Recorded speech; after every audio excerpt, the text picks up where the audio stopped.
This is the Amazing Beer Drinking Man, and today we're doing the Flying Dog Brewery Snake Dog IPA. Flying Dog is a brew pub, well, originally it was a brew pub in Denver. They're now actually a brewery out of Frederick, Maryland. They do a whole bunch of different beers. This is one of their year-round beers. It is their main IPA they do year-round. They got a little bit of stuff on the back here. Tired of those annoying 3 a.m. hang-ups from your crazy stalking ex? Turns out that the same qualities that made your ex so damn annoying make our Snake Dog IPA so attractive. Chock full of bitterness, bite, and attitude. It slaps you in the face.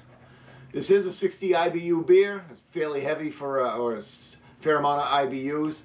That's International Bittering Unit. It's a 7.1 ABV, so it's a fairly strong beer. They use, I got them written down over here, they use Warrior and Columbus hops.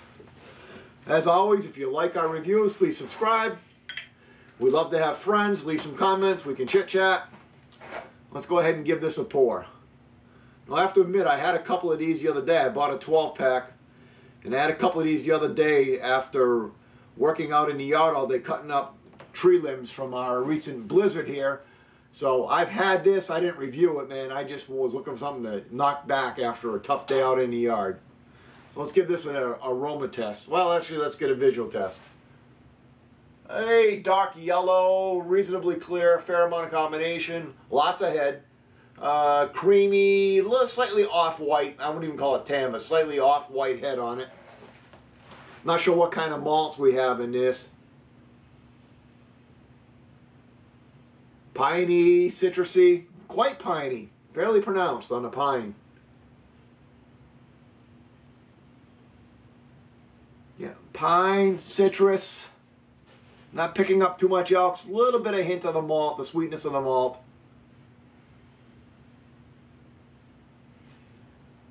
Give it a little swirl, see if we can pick anything else up. Hopefully it smells as good as it tastes or whatever.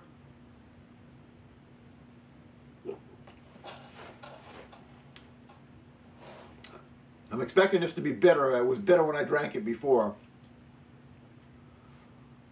And yeah, there it is. The aftertaste is kicking in, and it's really an overwhelming bitter on it. That might be the Warrior hops. I know I've had Columbus hops before. I don't remember having Warrior hops before.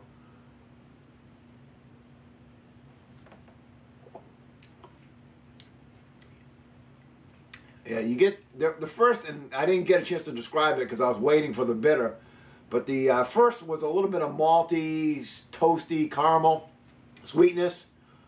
But then the bitter really, what happens is that bitter in the back of your throat really overwhelms.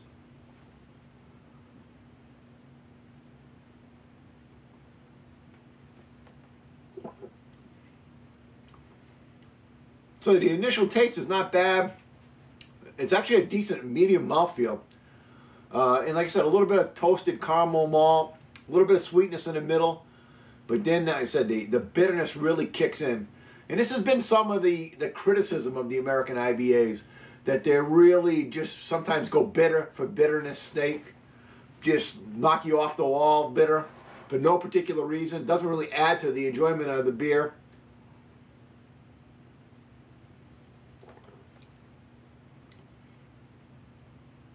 I don't know what to say about it. It's not a terrible beer.